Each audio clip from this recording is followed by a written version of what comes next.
Hello friends, आज मैं आपको बताऊंगा कि आपका पशु जो बार बार तो बीमार रहता है, जिसकी वजह से कमज़ोर रहने लग गया है और उसका तापमान है वह कम रहता है, जो नॉर्मल तापमान है उससे कम पशुओं का रहता है। बहुत इस तरह के केस देखने को मिल रहे हैं और बहुत इस तरह की बात मेरे पास कमेंट्स भी आते हैं कि और व्हाट्सएप पर भी आते हैं कि सर जो हमारे पशु हैं वो बार बार बीमार हो जाते हैं, थोड़े समय ठीक होते हैं फिर बीमार हो जाते हैं, धीरे धीरे कमज़ोर होते जा रहे हैं। रही बात जब हम टेम्परेचर लेते हैं तो नॉर्मल टेम्परेचर से उनका टेम्परेचर कम रहता है, तो इसके लिए क्या देना चाहिए पूरी डिटेल से आज की वीडियो के अंदर बताऊंगा कि उसका ट्रीटमेंट कैसे किया जाता है। वीडियो लंबी हो सकती है, स्किप करके में देखना, पूरा देखना, सही जानकारी के साथ आज आपको इस वीडियो के अंदर बताया जाएगा। जितने भी जो पशुपालक इस वीडियो को देख रहे हैं या पहली बार आप इस चैनल से जुड़े हैं तो पहले आप इस चैनल को सब्सक्राइब कर लें, साथ में बेल आइकन और ऑल वाला ऑप्शन दबाएं, क्योंकि इस चैनल पर पता है कि आपको सही और सटीक जानकारी के साथ वीडियो दी जाती हैं। यदि आपके पशु में यदि इस तरह की यदि दिक्कत हो जाए,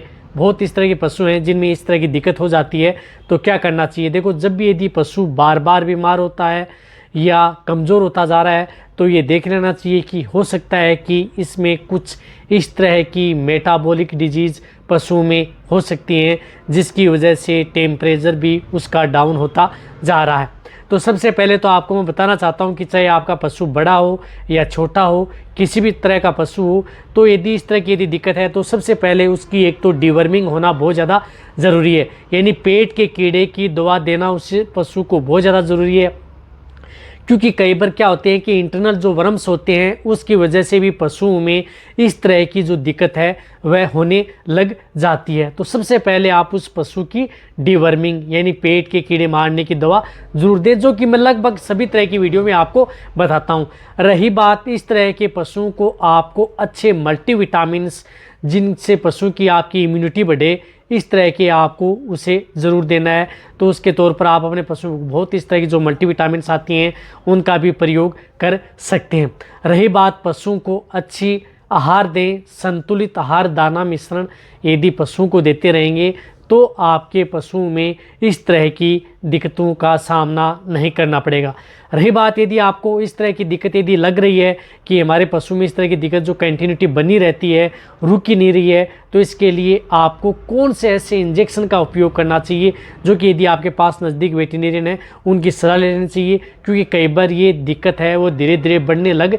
जाती है। तो कौन से ऐसे इंजेक्शन लगाए जाते हैं या कुछ इस तरह की दवा दे करके आप अपने पशुओं को रिकवरी ला सकते हैं। फिर भी मैं आपको बताना चाहता हूँ कि इस तरह के केस में आप अपने पशुओं को तो एक लिक्विड जो कैल्शियम आता है या जो पाउडर फॉर्म में कैल्शियम आता है, कैल्शियम मैग्नीशियम फास्फोरस, वह पशुओं को ज़रूर देते रहना चाहिए। कहने का मतलब है कैल्शियम आप उस पशु को देते रहें ताकि पशुओं का जो टेम्परेचर है वह बना रहे। इस बात का आपको ज़रूर ध्यान रखना है। जिन पशुओं में यदि इस तरह की दिक्कत हो जाती है तो लंबे समय तक आपको उसको कैल्शियम मैग्नीशियम फास्फोरस, जो चाहे लिक्विड कैल्शियम दे सकते हैं या पाउडर वाला कैल्शियम दे सकते हैं, कोई सा भी आप उस पशु को देना है। अब रही बात किस इस तरह का ट्रीटमेंट किया जाता है, वह आपको मैं मेरी टेबल पर लेकर के चलता हूँ। जो आपको मेरी टेबल के ऊपर जो ट्रीटमेंट दिख रहा है, इस तरह का ट्रीटमेंट पशु में किया जाता है। मैं आपको सिर्फ बताऊंगा, जो आपको मैंने बताया कि कैल्शियम वो तो देना ही है, कोई मल्टीविटामिन भी आप दे सकते हैं, लेकिन इस ट्रीटमेंट के हमको यदि आपके पास नज़दीक वेटरनरियन है तो कौन से इस तरह के इंजेक्शन लगा करके उस पशु को रिकवरी लाएँ ताकि आपका पशु बार बार बीमार ना हो। सबसे पहले तो आपके पशुओं की इम्यूनिटी बढ़ाने के लिए उसमें आप लिवामाइसोल जो इंजेक्शन आता है उस इंजेक्शन का प्रयोग ज़रूर करवाना है। जो पशु बार बार बीमार होते हैं, ये इंजेक्शन 1 ml पर 30 kg बॉडी वेट सबकट ये इंजेक्शन लगता है। तो ये इंजेक्शन आप ज़रूर अपने जो वेटरनरियन है उनसे लिवामाइसोल इंजेक्शन ज़रूर अपनी जो भैंस है या गाय है जिनका बॉडी वेट 400 साढ़े 400 kg है तो 15 ml सबकट एक इंजेक्शन सिंगल डोज ही आपको इस इंजेक्शन की लगवानी है। तो आप जितने भी जो वेटरनरियन देख रहे हैं या पशुपालक देख रहे हैं तो अपने पशु चिकित्सक ये इंजेक्शन ज़रूर लगाएं जो पशु बार बार बीमार होते हैं। साथ साथ ही इसमें क्या होता है कि पशु का जो टेम्परेचर है वह डाउन होता रहता है, तो उसमें कम होता रहता है, कम होता है, तो इसमें आप कैल्शियम का इंजेक्शन भी उस पशु को लगवा सकते हैं। उस स्थिति में जिस प्रकार से कालविट 12 न्यू इंजेक्शन आता है जिसमें calcium, vitamin D3 and vitamin B12 injection आता है, क्योंकि पशु बहुत ज़्यादा डल हो जाता है, कमज़ोर हो जाता है। इस स्थिति में उड़ने बैठने में कई बार दिक्कत करता है या सुस्ता रहता है, तो उस स्थिति में ये कालविट इंजेक्शन, जो इस तरह का ये इंजेक्शन आता है, तो ये इंजेक्शन भी उस पशु को 15 ml से लेकर के 20 ml, किन की डोज, जिनकी पशु में 300 kg से लेकर के 500 kg के बीच में जिनका बॉडी वेट है, तो आप इसे 15 ml से लेकर के 20 ml ओनली ऑन इंट्रामस्कुलर ये इंजेक्शन उस पशु को लगवा देना है।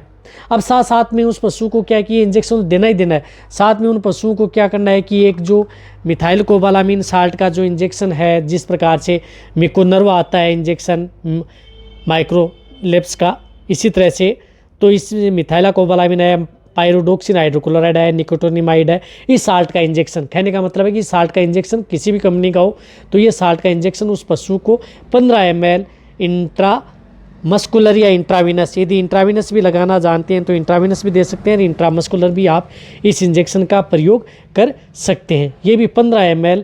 आप प्रयोग कर सकते हैं, ये भी बहुत ही अच्छा है जो कि इस तरह का ये इंजेक्शन आता है। कहने का मतलब है कि ये इंजेक्शन भी उस पशु को ज़रूर लगाना है। अब साथ साथ में क्या करना है कि इस पशु में जो इस तरह की दिक्कत हो जाती है तो पशुओं को फास्फोरस का इंजेक्शन भी उस पशु को ज़रूर लगाएं। तो एक इंजेक्शन आपको फास्फोरस, जिसमें ब्यूटाफास्फोन, साइनोकोबालामिन, मिथाइलोकोबालामिन आता है, जिस तरह से ये आता है, जिस माइक्रोफोस आता है,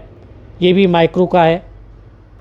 माइक्रो का या अदर कोई भी हो जिसके अंदर साल्ट हो, ब्यूटाफास्फोन हो, साइनोकोबालामिन हो, मिथाइलकोबालामिन हो, साल्ट का ये इंजेक्शन, जो इस तरह का ये इंजेक्शन आता है, ये इंजेक्शन भी उस पशु को लगाना है 15 ml। जो बड़े पशु की डोज बता रहा हूँ, जो 15 ml यानी 300 kg से लेकर के और 500 kg के बीच में 15 ml से लेकर के 20 ml इंट्रामस्कुलर या इंट्राविनस, दोनों में से कोई सा भी रूट हो, उस स्थिति में आपको ये इंजेक्शन अपने पशुओं में पशु चिकित्सक के द्वारा ज़रूर लगवाने हैं।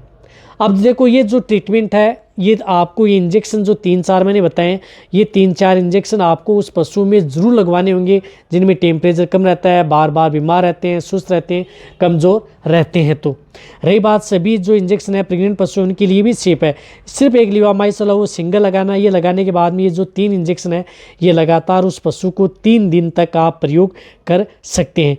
किसी भी तरह की कोई साइड इफेक्ट नहीं करेंगे। 3 इंजेक्शन दूध देने वाला पशु या प्रेग्नेंट हो, पशु के लिए सेफ ही रहेंगे। रही बात जो मैंने आपको जो बताई हैं, लिक्विड कैल्शियम है, मल्टीविटामिन्स हैं, पाउडर हैं, वह आप सपोर्ट थेरेपी के तौर पर अपने पशुओं को दे सकते हैं, जिससे कि आपके पशुओं में इस तरह की कमज़ोरी देखने को न मिले। लेकिन यदि जब बीमारी हो जाता है तो आपको इन इंजेक्शनों का प्रयोग भी उन पशुओं में ज़रूर करवा लेना है। इसी तरह से यदि आपके पशु में कोई दिक्कत हो जाती है तो नीचे जाके आप कमेंट में लिखें, आपके उसी के अनुरूप वीडियो मिल जाएगी। फिर या जिस तरह की वेदर वाइज यदि कोई बीमारी आती है उसी के अनुरूप आपको सही जानकारी के साथ मेडिसिन के साथ वीडियो मिल जाएगी। तो ये वीडियो जितना हो सकता है पशुपालक वेटरनरी उनके साथ शेयर करें। रही बात वीडियो को आप लाइक करें, आपके लाइक से मैं बहुत ज़्यादा मोटिवेट होता हूँ और मैं आपके लिए बहुत ही अच्छी और नॉलेजेबल वीडियो आपके लिए चैनल पर लेकर के आता हूँ। इसी तरह से वीडियो देखते रहें, इसी तरह से आप मेरे को प्यार देते रहें। थैंक्स, धन्यवाद।